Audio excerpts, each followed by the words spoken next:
पश्चिम बंगाल जहां हर चुनाव सिर्फ वोट नहीं बल्कि सत्ता की सबसे बड़ी लड़ाई बन जाता है और आज इस लड़ाई में एक नया मोड़ आया है।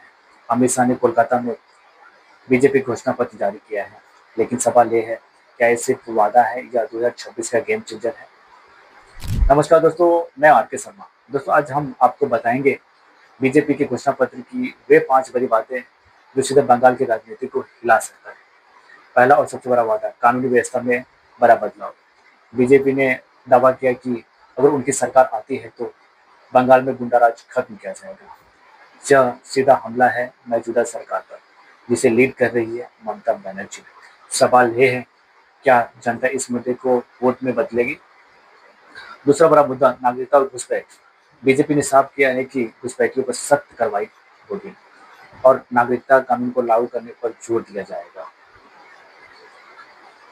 लेकिन यही मुद्दा सबसे ज्यादा विवादित भी है और चुनाव में एक बड़ा पोलराइजेशन फैक्टर बन सकता है। तीसरा वादा, महिलाओं की सुरक्षा और सशक्तिकरण। बीजेपी ने महिलाओं के लिए नई योजना और सुरक्षा सिस्टम मजबूत करने की बात कही है, लेकिन सवाल वही है, क्या ये सिर्फ वादा रहेगा या जमीन पर बदलाव दिखेगा?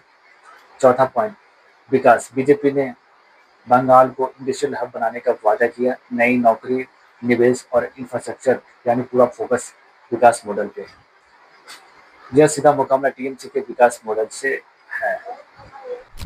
पांचवा वादा, केंद्र सरकार की योजना का पूरा फायदा। बीजेपी का कहना है, अगर राज्य में सरकार आती है उनकी, तो केंद्र सरकार की योजना सही तरीका से लागू होगा। यह एक बड़ा राजनीतिक संदेश है और डबल इंजन की गवर्नमेंट का है।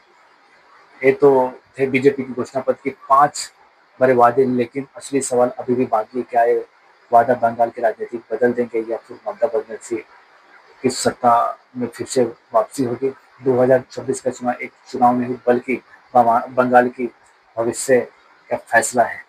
आप क्या सोचते हो, क्या बीजेपी का ये प्लान काम करेगा? कमेंट में बताइए।